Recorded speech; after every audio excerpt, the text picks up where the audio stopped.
ইমামরা তো শালা খারাপ, ছেলে বলৎকার করে। ইমামরা তো শালা খারাপ, ছেলে বলৎকার করে। বাজে লোকে, তাদের কাছে আরবি শেখে যারা।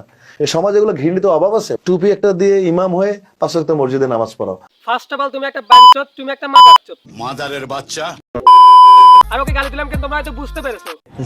হ্যাঁ, আজকে জাহিদ খান কেমন ভাবে রোস্ট করবো তাই ওর বিসি আর বিসি জায়গায় থাকবে না, সদা মাটিতে পড়ে যাবে। সো ভিডিওটা শুরু করে সবাই পেন্ডের পকেটে গাঁটি বের করে চ্যানেলটি ফটাফট সাবস্ক্রাইব করে দাও।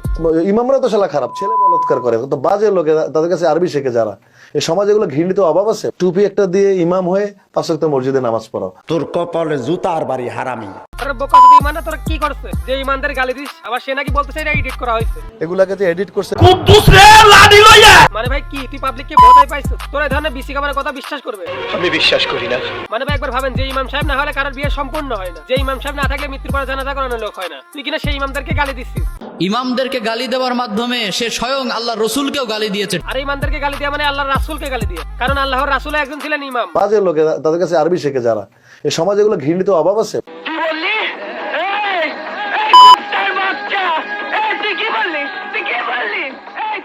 আরে তুই বলতেছিস ইমানদের কাছে যারা আরবি শেখে তারা সমাজে ঘৃণিত? এই সমাজে এগুলো ঘৃণিত অভাব আছে। মাথা মোটা যায় না, তোর কি ব্রেনটা আছে? আমার তো মনে হয় তোর ব্রেনটা তোর বিসির মধ্যে। তাহলে এই ধরনের বাজে কথাবার্তা বলতি, যেটা আমাদের ইসলামের সমর্থন করে না। আপনারা আবার বলতে পারেন যে আমি কেন গালি দিই? আরে আমি গালি দিই, আমি লিমিট আছে আমার গালি দিয়ে। এ আছে সেই জাহিদ খান, যে জাহিদ খান বাংলাদেশে কোনো মুভি না করে সে নায়ক ভাবে নিজেকে। তারপর লাস্ট পর্যন্ত সে হুজুরদেরকে গালি দিয়ে সে আবার ট্রেন্ডিং এ আসতে চাচ্ছে। আর আমি একটা কথা বলতে চাই, এই জাহিদ খানের উপযোগী শাস্তি হওয়া উচিত। সো আজকের ভিডিও পর্যন্ত। ভিডিও কেমন লাগলো কমেন্টে জানান। যদি ভিডিও ভালো লাগে অবশ্যই লাইক, কমেন্ট, শেয়ার এবং সাবস্ক্রাইব করে আমাদের পাশে থাকুন। ধন্যবাদ।